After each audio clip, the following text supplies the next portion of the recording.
Tekken's vibes are all over the place. And you know this, you've heard this all before. That's probably the 50th time you've seen that Kazuya ending. You got this dark, brooding story about a bloodline that's been taken over by demons, and then also this, and also Negan, and also punching dinosaur, and also girl, and I'm just supposed to take that like it's fact? How am I supposed to take you seriously when you're making Poppy wear a Speedo while he's taking care of the zoo? And then you got the exact opposite. Tekken found its footing since Tekken 5, vibes and gameplay-wise, only getting more and more rich, with mechanics as the numbers pile up, and getting even more bombastic theming-wise. Nothing is more insane than starting World War III because you don't like the fact that you have your dad's eyes. It makes for a game that's full of legacy skill, and for someone like me who started with 7, something very, very intimidating. So in order to familiarize myself with the Mishima moveset for 8, 1, 2. I started playing Tekken 3 and went from there to rediscover myself as a Tekken player, as well as soak in all the culture that came around these boomer boy games. And what I found is that 2 of these games have some feels that are unmatched in any other Tekken, likely due to the fact that the franchise was a wee lad. He's stupid, he doesn't know what he wants, but that's what makes him so fun. The era of experimenting with yourself is much more interesting than just settling on what you are and sticking with it. So join me as I fumble any and all of my words as I try to explain why Tekken makes me feel all weird and woozy. Chicken. Tekken Tag Tournament is the Yume Nikki of the Tekken series. This is the stupidest comparison ever, but there's no other way for me to describe it than dreamlike. Everyone claims Tekken 4 is the most atmospheric of the franchise, but I think somewhat unintentionally, TTT creates an air about it, due to it being a reuse of Tekken 3 assets, but better. The intro theme is beautiful, all put to Kazuya going up an elevator and hitting us with a RAR XD. I love the sequence with Jin thinking about his cool dead mom. I wonder where she ends up. The roster, which basically is just all the Tekken characters up until that point, made for a King of Fighters dream match type of thing. Everyone is here, minus the Brabosaurus, and the surrounding audio visuals and the character select just feel futuristic, like they've captured the very energy of an ilfk surging from the hands of a man who is too old to be doing this shit. And then you pick a character and then, oh dear god, I am in hell. This is where you end up when you ask Harada to put your character in the game. On Jin's pants. Zhao you baby, don't you worry your bulbous little head, you'll get your glow up soon. You load up a stage and it feels familiar, but something's not right. It's more realistic, but people are a little abstract, and the tectonic plates are still shifting. People you might have seen before start showing up mysteriously, in a fidelity your eyes couldn't comprehend until now. A blurry, nonsensical mess of themes, reminiscent of a past life, but ever so slightly more magical, is what I see the TTT to be. And a big part of that comes from the stages. The school stage always gave me GM Construct vibes for some reason. It doesn't look like anyone's actually inhabiting any of the buildings, and the students are just kinda creepy, but the giant heihachi statue definitely cancels all that out. And the Hong Kong looking stage with this little bit of fog, water reflecting the lights off of the signs, with some schmuck running in the back doing who knows what. It's shady. Don't tell me you don't get a little excited when you're walking around someplace that looks like you'll get mugged or stabbed. Actually, I think that's just fight or flight. Nothing beats an amusement park stage, but this one in particular really hits. Something about the LEDs on the trees, man. Reminds me of being out in a warmer country during Christmas where piles of snow aren't the norm, but it's more festive there than where the snow is. Or the final boss stage, just a mess of reflective colors in a big-ass temple castle type of thing. Ominous, but the warmer, cuter colors and the overall hue of the stage make it hard for me to be afraid.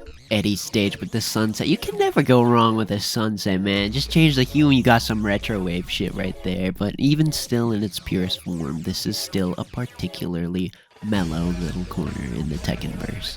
Something about the everything in the stages just feels like a distant, cozy dream given form in a Tekken game of all things. The music, while of course usually being upbeat, still gives me an impression of etherealism, with its constant use of synthesized voices saying who knows what.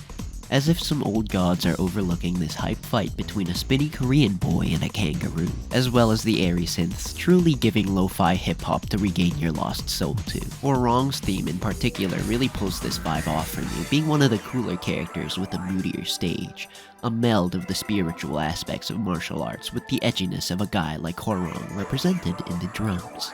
Don't even get me started on Yoshimitsu's theme, with lyrics taken from a Buddhist sutra. It's odd to hear, but makes sense for his character, who often takes the form of many things. If form is emptiness, and emptiness is form, then to be Yoshimitsu is to be empty, regardless of what form he takes. I don't actually know if that's the point of the sutra, I just think that sounded cool. Comment your favorite sutras down below. You can't say comma, that's the sex one. I absolutely love the way the chimes are used in the school theme, but it kind of gives me Drakengard flashbacks, another game that is much like a dream, and hopefully not a prophetic one. Let's see who composed this. Oh, dude, the ogre theme, I didn't put this in the script, just listen!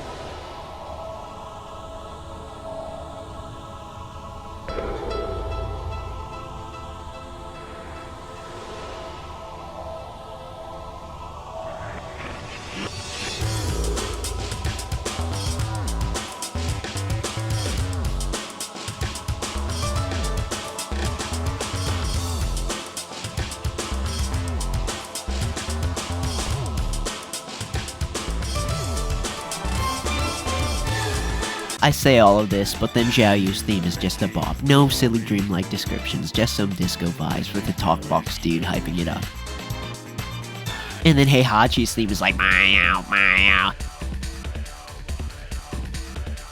He's so cute, I love this guy, may he rest in peace. But how's the gameplay? It's fucking godlike. This is the best that classic Tekken is going to get. Everything just feels so smooth, and now you have twice the amount of characters on screen. Of course, I'm not familiar with the meta and such, but there's people who grew up with this shit making content, so go watch them for that instead. But even just by pushing buttons, you can tell that this is the apex until 5 showed up and got released like 3 times. Also, bowling chicken. This is the one that everyone is saying is their favorite. If you watch a lot of Tekken nostalgia content, all of what I'm about to say probably just sounds like a rehash, but I feel like that speaks to how consistent the feel of this game really is. Because of this, I'll try to keep this segment a little quick. You boot it up and then the gods are pissed for some reason and they go like... And then after you get jump scared, you mash on your controller.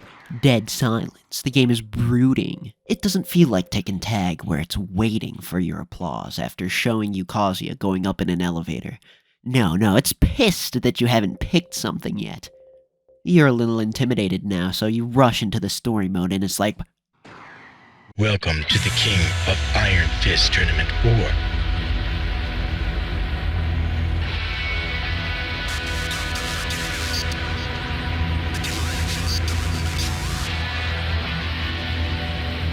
It makes a real impression. The fog, the song, the renders are fucking gross to be honest, but it's a pseudo-realistic gross that matches the tone of the... well, this. The whole thing really does speak for itself. And then you pick a guy and then he's like... I got a 12-pack of that gorilla. The stories are serious. So serious that Jin's entire moveset changed into something completely different in order to relinquish any sign of being a Mishima. Only one Neopet returns, and even he has something of a serious story. King buys out Marduk's bail to kill him in the tournament. Paul and Law, the funny guys, are at the worst points of their lives, and I'm sure Jin has a lot to think about after all that. Of course, a lot of the endings are Tekken level silly, but the intros really make it seem like these characters have something to fight for. The music is Shadow Garden grown dark evil beats. The intro song is literally called Fetus. Sometimes when you win a round, Authentic Sky will add this sick drum loop. Do the same thing and Bit Crush will go Digirhythm with its absolute godlike intro and the brass section going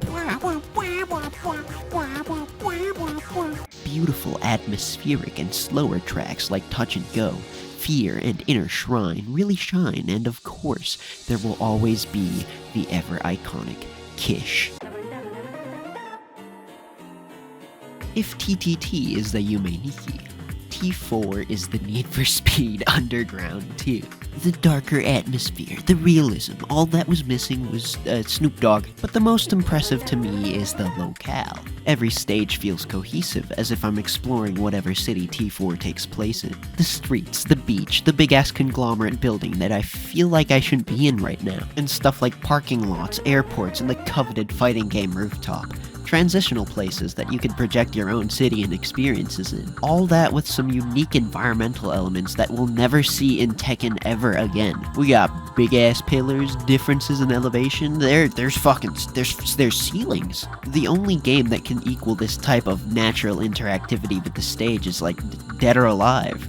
And no, fuck you, Smash Bros doesn't count, and especially fuck you with that NRS shit. Anti-air battering, and that's an OTG dumpster, can't get out.